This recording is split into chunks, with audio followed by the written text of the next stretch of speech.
오늘 새벽에는 여호수아 13장부터 16장까지의 말씀을 가지고 믿음으로 기업을 받아 누리는 백성이란 제목으로 함께 말씀을 나누고자 합니다. 여호수아 13장부터 16장까지의 말씀은 기업을 받아 누리는 믿음을 우리에게 말씀하고 있습니다. 지금까지의 말씀은 전쟁이 중심이었다면 이제 나오는 본문은 분배, 나눔이 중심이 됩니다. 그런데 분배는 전쟁이 끝났다는 표시만이 아닙니다. 하나님께서 하나님의 약속을 실제로 손에 잡히게 주시는 방식입니다. 하나님께서는 내가 줄게라고 말씀만 하시는 분이 아니라 이것이 너희들의 몫이다라고 경계선까지 정해주시는 분이십니다. 그래서 믿음은 막연한 위로가 아니라 하나님이 정하신 몫을 받아 누리는 삶으로 나타납니다. 여호수아 13장은 좀 의외의 말로 시작합니다. 여호수아는 늙었고 아직 정복하지 못한 땅이 많이 남았다라는 것입니다. 우리는 보통 정복이 끝나야 분배가 시작된다고 생각합니다. 일이 마무리 다 된 다음에 쉼과 주님이 주신 상을 기대합니다. 그런데 하나님께서는 반대로 명령하십니다. 아직 남아 있어도 그 땅을 지파들에게 나눠주라는 것입니다. 하나님께서 현실을 모르시는 분이 아닙니다. 하나님은 우리에게 믿음의 순서를 가르치고 계신 것입니다. 하나님의 백성은 눈에 보이는 완성 때문에 움직이는 사람이 아니라 약속 때문에 움직이는 사람이기 때문에 그렇습니다. 아직 무엇인가 남아있어도 해야 할 것들이 있다 할지라도 나누어 주라는 것은 이 땅은 이미 하나님께서 우리에게 준 땅이라는 선언입니다. 아직 싸움은 남아있지만 소유는 확정되었다라는 것입니다. 우리가 해야 될 과정은 아직도 진행 중이지만 이미 하나님의 결론은 정해져 있다는 것입니다. 우리는 늘 다 해결되면 믿겠습니다. 다 준비되면 순종하겠습니다라고 곧잘 이야기하곤 합니다. 하지만 하나님께서는 아직 남아있어도 너는 내 약속을 믿고 한 발 내디뎌라 라고 말씀하십니다. 믿음이라는 것은 그래서 늘 아직 남아있는 자리에서 시작됩니다. 우리가 취업을 하려고 했을 때 취업이 확정되지 않았음에도 불구하고 하나님을 신뢰하고 정직을 선택하는 것, 아직 사람과 사람과의 관계가 회복되지 않았음에도 불구하고 먼저 용서하기로 결단하는 것, 우리의 인생 자체의 미래가 불투명함에도 불구하고 말씀을 붙들고 하루하루 성실히 살아가는 것, 바로 그런 자리에 이 믿음이 있습니다. 하나님께서는 우리에게 남아있는 것을 핑계로 멈추라고 말씀하지 않으시고 하나님의 약속을 현실처럼 붙들고 살라고 말씀하십니다. 그러면서 14장에 들어가면은 그런 한 인물이 나오는데 바로 갈렙입니다. 갈렙은 여호수아와 함께 가나안을 정탐했던 사람입니다. 다른 총 12명의 사람이 갔을 때 다른 10명은 두려움에 사로잡혀 부정적인 보고 안 된다라고 말할 때에 갈렙은 하나님께서 주시면 우리가 능히 이길 수 있다. 이것이 우리의 밥이다라고 말했던 사람입니다. 그 믿음 때문에 그는 광야 40년의 인생을 살면서도 여전히 약속을 품고 살았습니다. 85세의 고령이 되었음에도 불구하고 그는 청년의 마음을 가지고 그의 믿음이 늙어서도 꺼지지 않았습니다. 그리고 그는 여호수아에게 말합니다. 그날에 여호와께서 말씀하신 이 산지를 내게 주소서. 너무나 깊고 멋진 고백 아닙니까? 갈렙의 인생은 한 문장으로 정리할 수 있습니다. 하나님이 말씀하셨으니까 나는 끝까지 기다릴 수 있고 끝까지 요구할 수 있다라는 것입니다. 그런데 갈렙이 구한 땅이 어떠한 땅입니까? 쉬운 땅입니까? 아닙니다. 거인들이 사는 험한 땅입니다. 갈렙은 은퇴할 나이였음에도 불구하고 편한 땅을 요구한 것이 아니라 하나님께서 약속하신 땅을 요구합니다. 바로 이처럼 믿음이라는 것은 우리의 일상의 편안함만을 얻기 위한 도구가 아닙니다. 믿음이라는 것은 하나님이 주신 몫을 끝까지 붙드는 힘입니다. 그래서 믿음으로 기도할 때 하나님 내 삶이 덜 힘들게 해주세요라고 기도하는 것이 뿐만 아니라 하나님 나에게 주신 사명과 주님께서 나에게 주신 몫을 제가 끝까지 받아 누리게 해주세요 하라고 기도하는 것이 중요하다는 것입니다. 이 시대는 빠른 결과를 중요합니다. 당장 열매가 없으면 포기하고 오래 기다리는 것을 소대로 여깁니다. 그런데 갈렙은 장장 45년 동안을 기다립니다. 그래서 기다림은 믿음의 낭비가 아니라 믿음의 증거입니다. 하나님이 약속하신 것을 믿는 사람은 시간이 아무리 걸린다 할지라도 무너지지 않습니다. 하나님의 시간은 사람의 조급함을 이기는 능력이 있기 때문에 그렇습니다. 그리고 15장과 16장에 가면 유다 지파의 기업과 요셉 자손, 특히 에브라임의 기업이 구체적으로 기록됩니다. 아주 좀 지루한 내용들이 나옵니다. 왜 이렇게 자세히 기록하는지 이해할 수 없습니다. 근데 하나님께서는 하나님의 백성에게 주실 기업이 대충 주지 않는다라는 것입니다. 추상적이지 않는다라는 것입니다.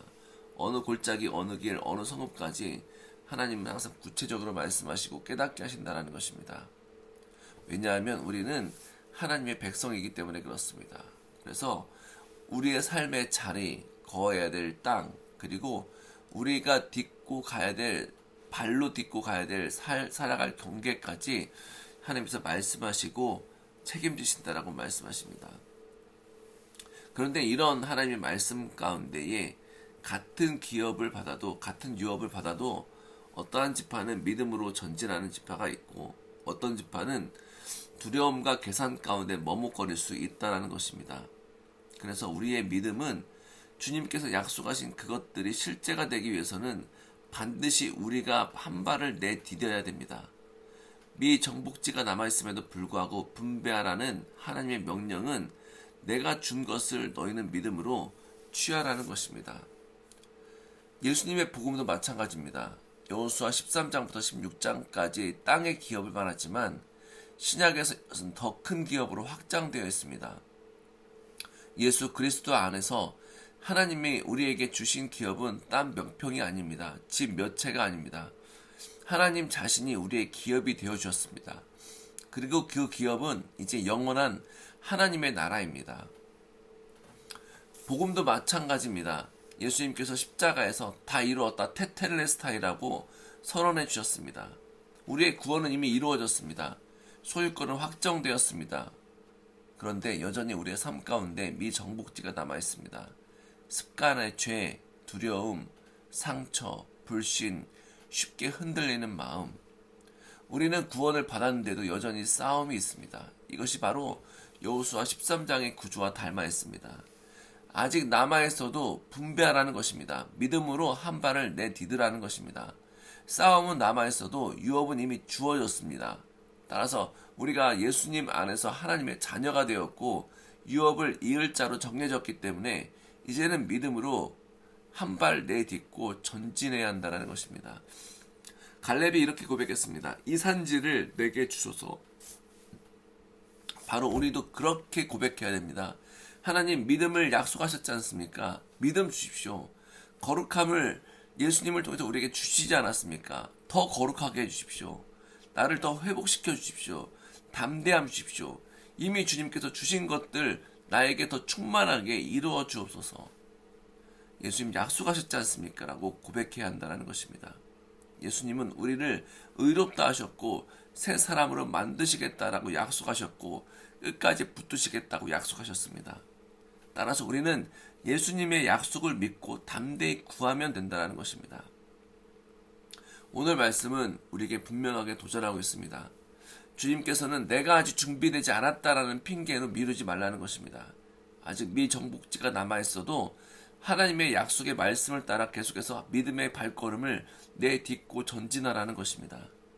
갈렙처럼 오래된 약속도 붙들고 다시 기도하라는 것입니다. 나이가 많아서도 아니고 시간이 지나서도 아닌 지금 하나님이 말씀하셨기 때문에 가능하다라고 고백하며 살아가라는 것입니다. 때로 우리의 삶 가운데에 그런 유혹의 말이 있을 수 있습니다. 주님, 내 삶은 아직도 너무 미완성입니다. 너무 부족합니다. 성숙하지 않았습니다. 해결해야 될 것들이 너무 많습니다. 그런데 주님은 이렇게 말씀하십니다. 내가 너에게 기업을 주었다. 너에게 약속을 주었다. 말씀을 주었다. 믿음을 주었다. 은혜를 주었다. 이제 믿음으로 이것들을 취하라고 말씀하십니다. 우리의 손에 쥐어진 것이 적어 보여도 하나님이 정하신 몫은 결코 빈손이 아닙니다. 예수 그리스도 안에서 우리는 이미 하늘의 유업을 받은 사람들입니다. 따라서 오늘 다시 한번 한 걸음을 내딛는 교회가 되기를 원합니다. 주님이 주신 약속을 따라, 주님이 주신 몫을 따라 믿음으로 기업을 받아 누리는 귀한 백성으로 살아가시기를 간절히 소망합니다. 하나님은 약속을 말씀하시는 분일 뿐만 아니라 약속을 실제로 구체적으로 이루시는 분이시기 때문에 그렇습니다. 이 믿음 가운데 다시 한번 일어나 전진하는 우리 귀한 상소교회 되시기를 간절히 소망합니다. 기도하겠습니다. 하나님 감사합니다. 오늘 말씀을 통해 우리 가운데 아직 해결되지 못한 것들이 많이 있다 할지라도 주님께서 다시 한번 믿음으로 걸어가라고 말씀하신 것들을 우리가 믿고 걸어가겠습니다. 주님께서 이미 약속하신 것들, 주님이 예수 그리스도 안에서 이미 이루신 것들, 주님이 예수님을 통해서 이미 성취하신 것들, 승리하신 것들을 우리가 이제 믿음으로 취하는 은혜가 있게 인도하여 주옵소서. 이 산지를 내게 주옵소서라고 고백하며 담대하게 믿음의 발걸음을 걷는 그런 귀한 교회 될 수 있도록 주님 인도하여 주옵소서. 우리 삶 가운데 해결해야 될 문제들이 아직 많이 있지만은 다시 한번 믿음으로 기도하고 믿음으로 고백하고 믿음으로 선포하여서 하나하나 하나님의 뜻 가운데에 하나님의 나라를 이루어가며 우리의 가정 가운데, 삶 가운데, 직장에서 이 나라와 이 민족 가운데 우리가 살고 있는 곳곳에서 주님이 우리에게 주신 많은 기업들과 약속들을 이루어가는 귀한 하나님의 상소교회 될 수 있도록 인도하여 주옵소서. 이 민족과 이 나라 하나님께서 주의 복음을 전하기 위해서 쓰신 나라요, 주의 복음의 빛을 밝히기 위해서 주신 나라입니다. 하나님 다시 한번 이 나라를 통해 주의 놀라운 은혜의 약속들을 이뤄가게 하여 주옵시고 새벽에 놀라운 빛을, 새벽을 깨우는 그런 하나님의 백성들을 통하여 하나님의 놀라운 빛의 복음이 이 땅 곳곳에 전파될 수 있도록 우리를 사용하여 주옵소서. 모든 것을 감사드리며 예수님의 이름으로 기도하였습니다.